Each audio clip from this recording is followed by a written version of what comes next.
we got a problem. A pretty big problem.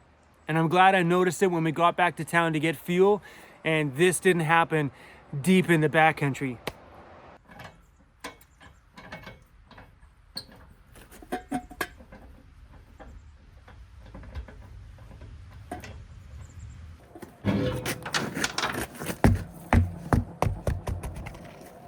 What the heck are you doing, Chrome?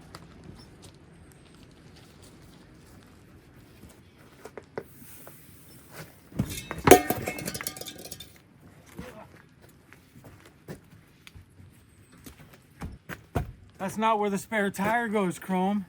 Sorry, Jay, I gotta cut this wiring.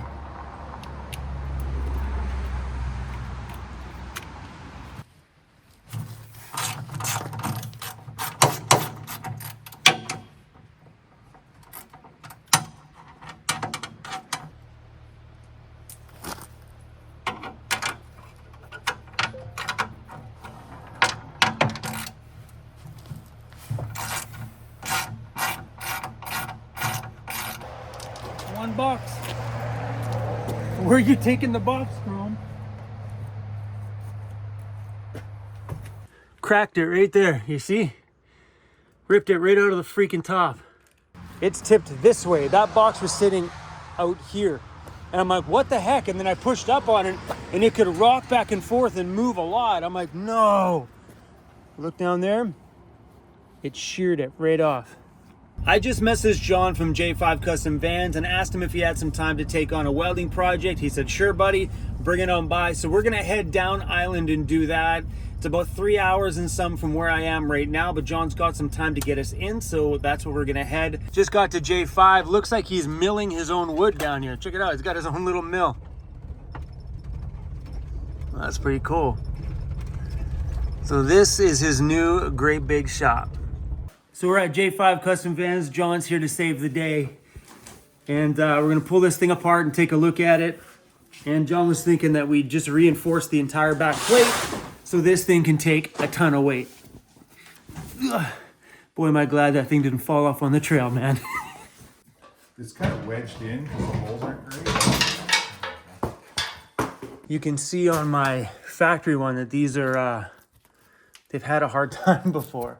Yeah. And I think that may have been, you know, rust may have played a factor on the, you know, over the years. But yeah, like that's not it's not pretty, nor is that one. They've had a rough time before. So on the factory mount plates here, there's only 3 bolt holes. There's no room for the 4th one because it's got this little curvy piece.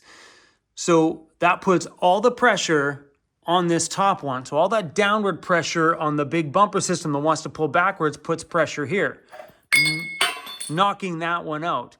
Okay, if your van was not from Canada, like if you were from the USA somewhere where it's super dry, the underneath your vehicles don't get exposed to the salt and snow and yuck that we get on our roads up here in the winter that destroy our vehicles, you wouldn't be in my scenario. Welcome to Canada. Just a little byproduct of living here is our vans take a huge rust kicking big time. So your brackets might be a little nicer than our brackets.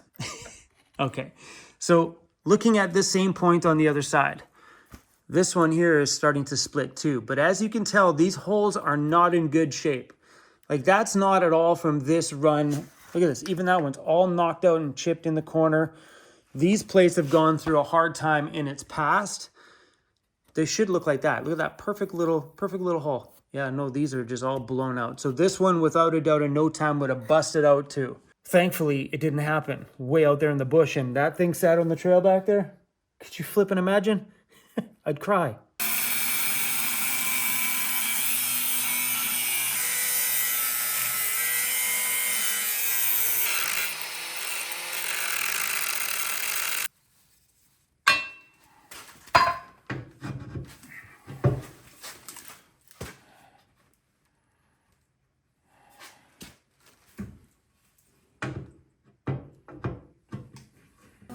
Good? No. Straight though? Yeah, it looks pretty good. And he's not even done yet. He's still got a side plate he wants to mount to it just to support the whole thing from the bottom and the side.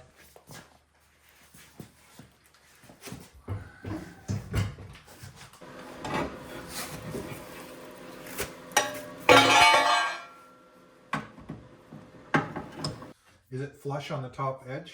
No, and it wasn't on the other one either. Oh, okay. Well, yeah, no, that's fine. So like if I brought that back end up a fraction of a little bit, it would obviously bring this angle up, but it would bring that down. Yeah, no, that's fine. The other one had about the same gap. Yeah, you want to pop it up there? I believe you. So we got the bumpers re-bolted here on the top, 2 on the bottom, same on the other side, top, 2 on the bottom. John's reinforced that whole back section, as you guys seen, connecting it together. That way the frame has no way of kind of moving either way. And because me wanting to go the extra mile, I decided let's throw 2 more bolts here in the center. That way we just got 4 bolts holding it across the top, 4 bolts holding it across the bottom. And now John is, well, going overboard over there. Better to be safe than sorry, for damn sure. If you have a chance to do something like this, why not take it just a little bit too far? That way you know for sure, no matter how gnarly that trail gets, I know that is always going to be behind me.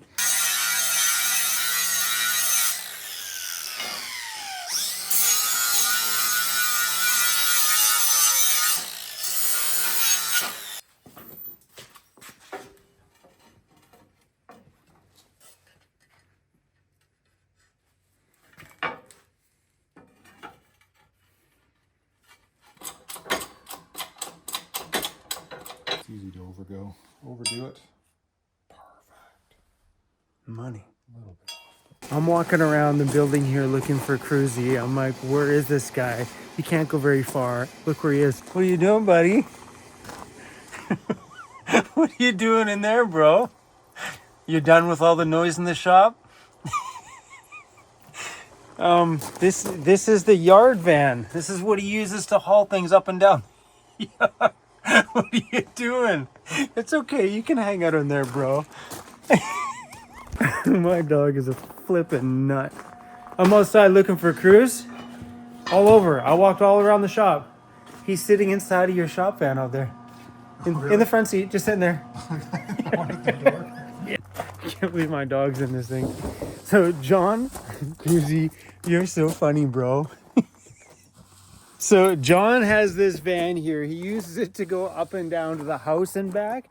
And he told me since he got the van, he's put on 300 kilometers, literally driving up the hill and driving back, driving up the hill and driving back.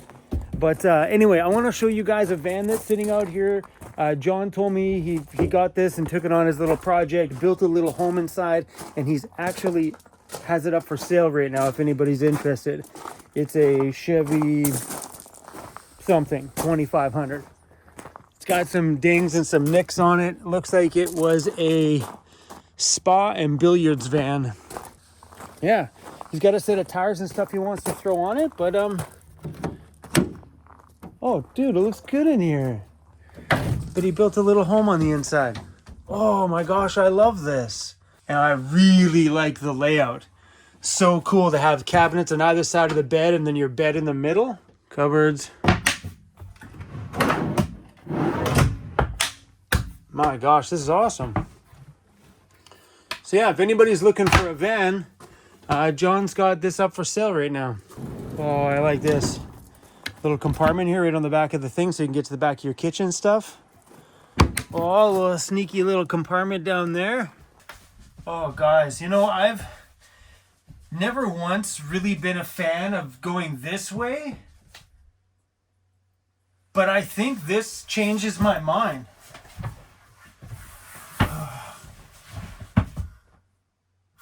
Oh, yeah, dude. 100%. So good. Man, this is awesome, because if you were cooking here, ooh, okay. I'm going to shut my mouth now. I've been preaching bed along the back the whole time. But I think if you were to do your bed this way, I like this aspect. The aspect of having a little cupboard space back there instead of shoving your bed right against the back of the wall.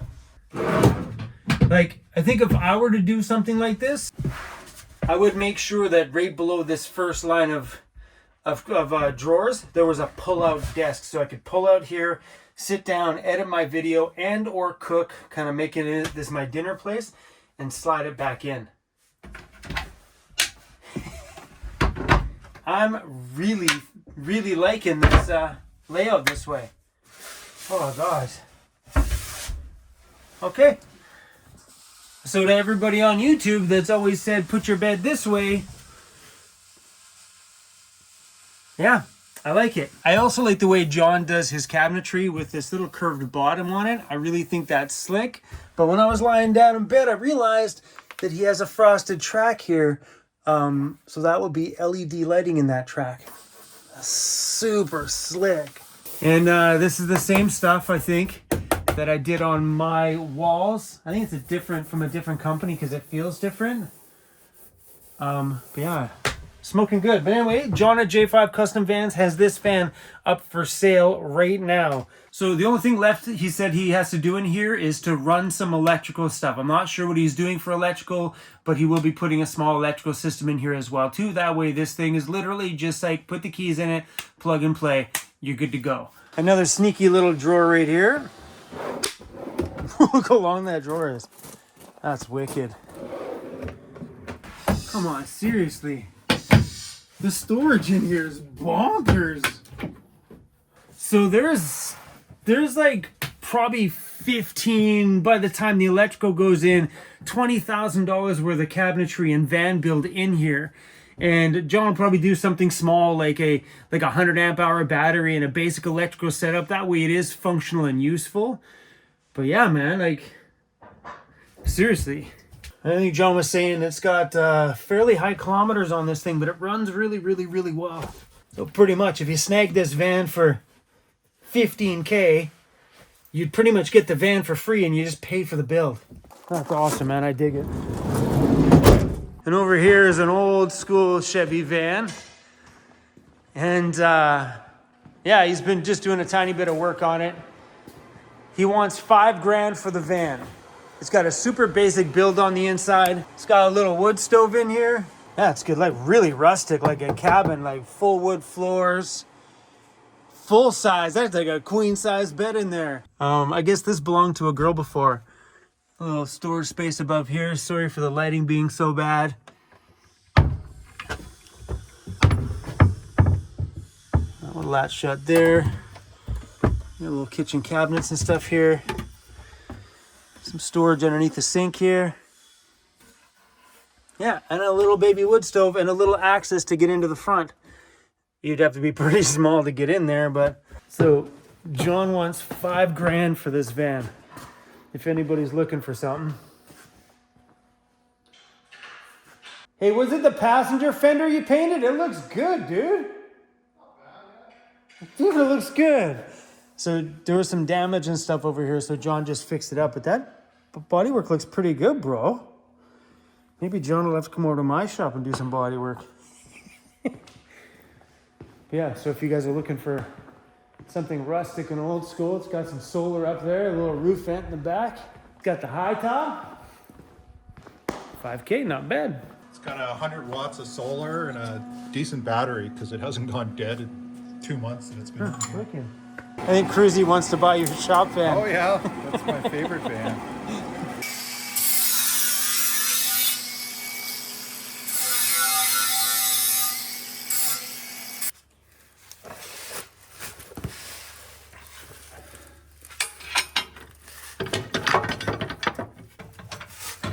Is there a nut? Oh, there it is.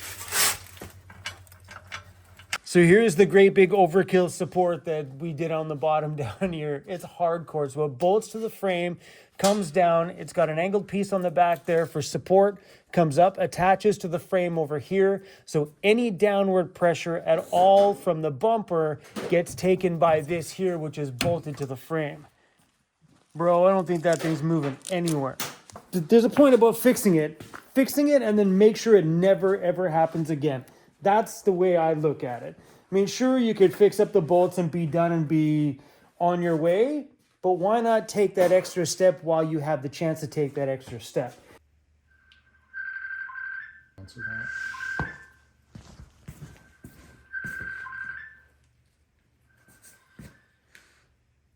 Hey, Lovey. Hi. How's it going down there? I'm making your man work. Oh, yeah? Yep. Still out, is he? Yeah, we're just wrapping up some of the final wiring stuff, and that's it. Okay. I'll hold dinner for him then. No, he's hungry right now.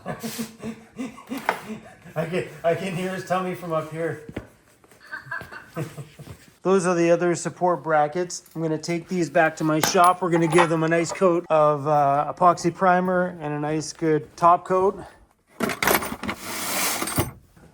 Everything's back on. All the lights work. It's super reinforced right now. It'll be even better once I get those other pieces bolted on. Thank you, bro, for making things 10 times more badass. All right. What a freaking long day today was. My gosh. But my stuff's back on the bumper again. Oh, guys, what a day. Oh, my word. Van life never ceases to amaze me. Always throwing curveballs at you around every single corner. Whatever caused that thing to break today, without a doubt, it was those back plates on my thing just being weak and broken down over time, and just couldn't take the handle of the weight of the Welltec bumpers. I mean, Welltec installs those bumpers on Ford Econoline vans all the time. It had to have been the brackets that are on the front of mine, because if it doesn't happen to anybody else, then, well, we got 5 days of backcountry play. Now we've had a down day today. Tomorrow will be another down day because I got to go paint up these brackets, get these brackets bolted on there. My van is filthy. I'm filthy. Cruisy's filthy. You're filthy. Sorry to bring you into this. With that middle support beam that John welded in there and having the bumper bolted onto that new frame piece made me feel very, very good. Was doing those brackets and stuff to hold the bottom of the bumper from tipping downwards if it ever would. Was that a bit overkill? Yeah, but that's how we do it. When you get the chance to make something bigger, better, stronger, I would rather have the peace of mind to know that no matter how much bounciness my van gets, that bumper will always be right there behind me. Overkill. It's what I do. Come on, if you've watched my channel before, you should know that by now. All right, y'all, that's all I got for you. Keep your double V's up. Come back tomorrow, see what other kind of shenanigans we can get up to. Peace out, y'all.